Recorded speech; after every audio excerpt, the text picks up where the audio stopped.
সুপ্রিয় বন্ধুরা, এখানে 200 বছরের একটা পুরানো ঐতিহ্য ধরে রাখা হয়েছে।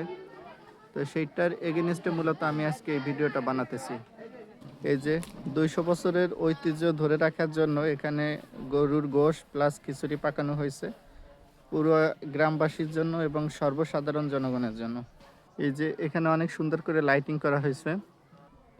এই যে এখানে দেখুন, এই যে খুব সুন্দর করে সাজানো হয়েছে। আর খাসার মধ্যে মুরগি মনে করছে